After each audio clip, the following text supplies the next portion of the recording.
ஆண்டு 75வது பவள விழாவை கொண்டாட போகிறோம். ஆனால் நமது மறை மாவட்டத்தில் இருக்கக்கூடிய நம்முடைய மயிலாடுதுறை பங்கு தொடங்கி 167வது ஆண்டு 1861ஆம் ஆண்டே தொடங்கிய தொன்மையான பங்கு நம்முடைய மயிலாடுதுறை பங்கு தொன்மையானது என்றால் நாம் கொண்டிருக்கிற கத்தோலிக்க நம்பிக்கையும் தொன்மையானது. கடவுள் கொடையாக கொடுத்தார். அந்த நம்பிக்கை வாழ்வில் நம்மை பயணித்து வர செய்திருக்கிறார். அந்த கடவுளுக்கே எல்லா நன்றியும் புகழும்.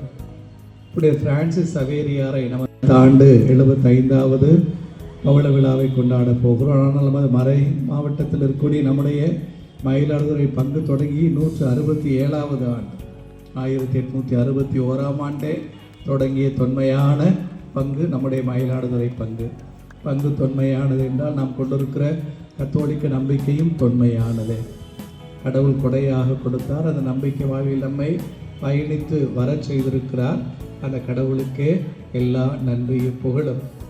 இப்படி பிரான்சிஸ் சவேரியாரை நமது மண்ணுக்கு நற்செய்தியை கொண்டு வந்த பெரும் புனிதரை நாம் நம்முடைய பாதுகாவலராக கொண்டிருக்கிறோம். அவரது அருள் காவலில் வாழ்ந்து வருகிறோம். அவரது பரிந்துரையில் நாம் ஏறெடுத்த எல்லா ஜபங்களுக்கும் அந்த நல்ல கடவுள் நமக்கு செவி கொடுத்து வந்திருக்கிறார். ஆகவே மனமிறைந்த அந்த கடவுளுக்கு நன்றி சொல்லி மகிழும் பிள்ளைகளாகவே இந்த பங்கு இறை மக்கள் நாம் வாழ்ந்து வருகிறோம். பங்கு அறிக்கையை முழுமையாக கேட்டேன். மிகவும் மகிழ்ச்சியாக இருந்தது. ஒரு இயற்கை